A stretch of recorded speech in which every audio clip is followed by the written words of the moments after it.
Yo, what's up? This is Mad Dog 2001 making a video, which it's been a couple days. Uh, basically, it's my I, I'm gonna admit I'm taking this away from I gotta give Monoxide some props on this. He came up with this thing where defense of a wrestler kind of thing. Well, since I'm gonna give him credit. I got the idea from him, but instead I'm gonna do defense of a football player and or a baseball player. I might be doing more of these. I'm not exactly sure on that yet. Basically, this one's a defense of a football player, NFL player named Jake Plummer.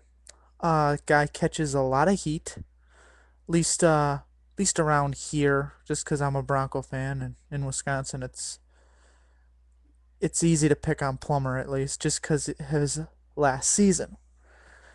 Uh, I will admit I'm a pretty big Plumber fan myself. I got one of these Plumber McFarlane figurines. I got too much of this crap. For those that don't know, I am a collector of cards and sport figurines and stuff like that.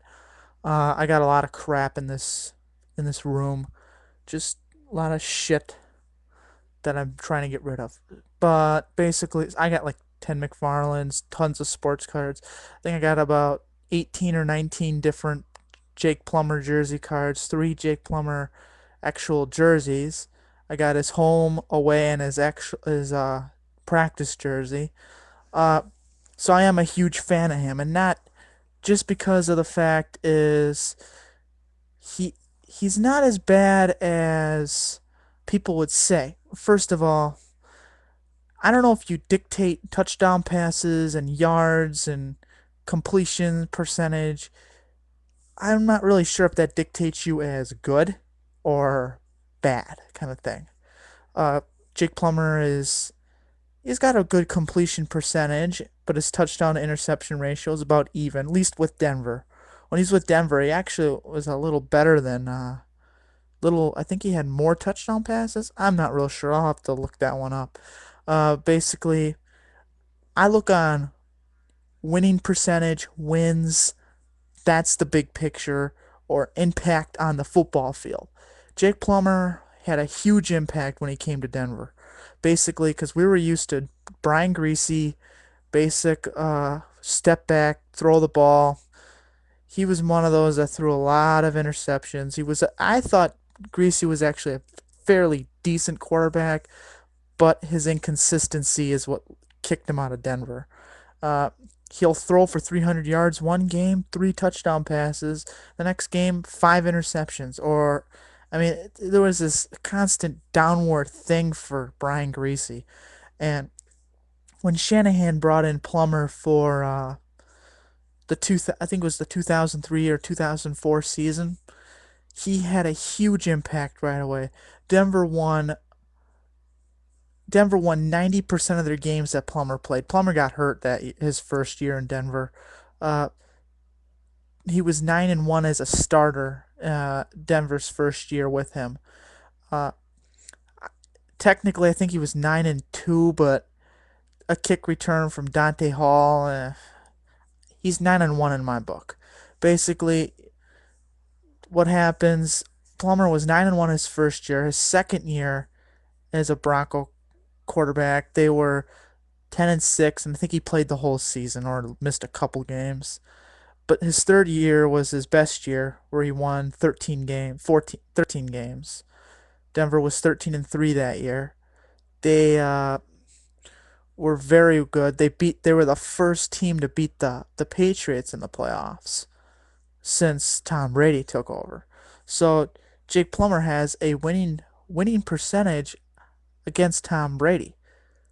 Not too many quarterbacks can say that. I know you can say, well, Denver had a defense, whatever. The point is, they won.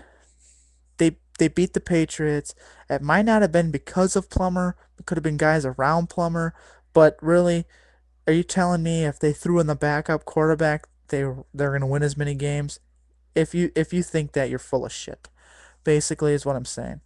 Plummer, he didn't. He would win a lot and he would look ugly winning and look good when he was winning.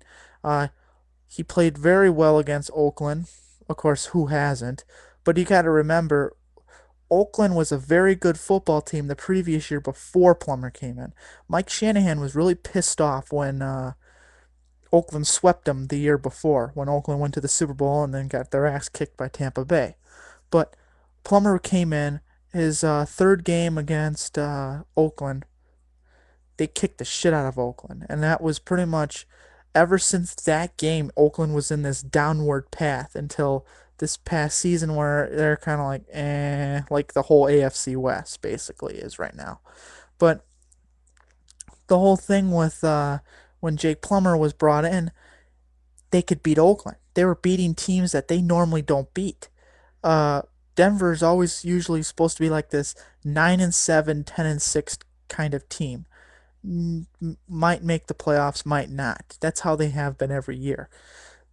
They made the playoffs 3 out of the 4 years Plummer played. The fourth year he was benched, which he was benched when he had a record. He won seven.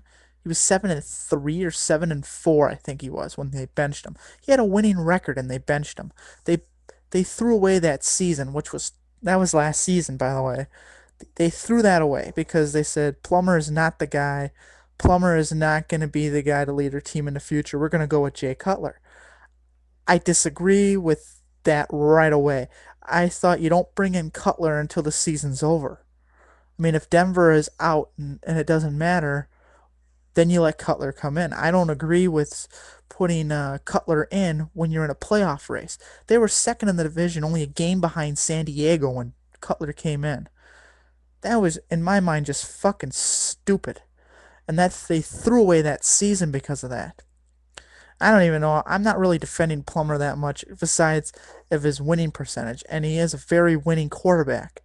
Uh, beside, if you compare his 4 year span, even his shitty year he had his last year, you take his from when he came to Denver, because that's pretty much when his career started. I don't know if you can really count those well, you do count the Arizona years, but do you really significantly judge him on those years? I don't think so, because he proved himself as a good quarterback when he moved to Denver. And yes, he was a good quarterback.